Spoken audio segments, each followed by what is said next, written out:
پہلے اللہ کا قرآن اور پھر میرے مصطفیٰ کا فرمان اور پھر غوث اعظم کی شان. محبت سے بولیے سبحان اللہ. کیونکہ ہماری دلیل اللہ کا قرآن ہے، پھر اس کے بعد میرے مصطفیٰ کا فرمان ہے. اور آج آپ جس استانے میں بیٹھے ہوئے ہیں اس کا فیض تو ساری کائنات میں بڑھ رہا ہے. اور یہ بات یاد رکھیں، ہم نے یہ سیکھے جانا ہے. جیسے نا پہلے قوالی ہو رہی تھی، اب بیٹھے ہوئے تھے کچھ، اب آپ پھر قوالی کے بعد اٹھنا شروع ہو گئے، پھر اعلان ہوا بیٹھ گئے. تو یہ بات یاد رکھیں، یہ ان استانوں پہ آنے کا مقصد صرف پھرنا اور گھومنا نہیں ہے جیسے آج ہم نے سیر و تفریح بنا لی ہے. یہ اللہ کی رحمت کے انوار و تجلیات کے مراکز ہیں، اور یہاں آ کے ہم سیر و تفریح نہ کریں بلکہ اپنے دل ان سے جوڑ کے اور اپنی تارے مدینے والے سے جوڑ لیں. یہ اصل میں اس لیے یہ مراکز اہل سنت کے اور یہ جو استانے یہ اس لیے ہیں کہ ہمارا تعلق مدینے والی سرکار سے پکا ہو جائے. وہ کسی نے کیا خوب کہا ہے کہ مرشد سے میری نسبت اور غوث سے مرشد کی آخر یہ لڑی جا کر سرکار سے ملتی ہے. جتنے بھی کوئی نقش بند ہے، کوئی چشتی ہے، کوئی نظامی ہے، کسی بھی سلسلہ سے تعلق رکھتا ہو، لیکن یہ ساری لڑیاں جا کے میرے مصطفیٰ کے مدینے میں جا کے ٹکراتی ہیں اور پھر اللہ کے نبی ہمیں اپنے رب سے ملاتے ہیں. تو اباب دیوکار جن کو قرآن سن کے مزہ آتا نا، ایک بار ہاتھوں کو بلند کر کے کہیں سبحان اللہ. اے کوئی پوچھے بھائی نکلو بھئی کدھر کہتے ہیں پیر صاحب کا عرص تھا، کہا سنا کیا ہے، بس اتنا کہتے ہیں اللہ کا قرآن سنا ہے. اور یہ استانوں پہ نا یہی کچھ ہے. اور یہ جو ہمارے اسلاف سوئے ہوئے ہیں ہمیں دیکھ بھی رہے ہیں، انہوں نے ساری زندگی یا مصطفیٰ کی شریعت کو بنایا ہے یا مصطفیٰ کا قرآن پڑھا ہے. تو اس لیے ہم بھی یہاں سے جب اٹھ کے جائیں تو ہمارے دلوں میں مالک آج اپنے پیر و مرشد کے قدموں میں ہاتھ رکھ کے ہم یہ عہد کرتے ہیں، اے مالک جو قرآن پڑھا ہوا ہے ہم سب اٹھ کے اللہ کا قرآن پڑھیں گے.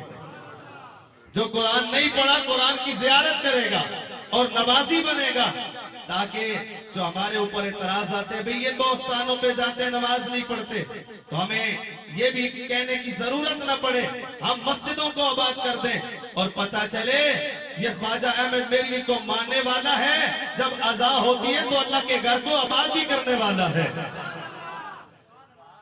اب میں اللہ والوں کی نشانیاں قرآن سے پڑھنے لگا ہوں اور آپ نے محبت سے کیا کہنا ہے؟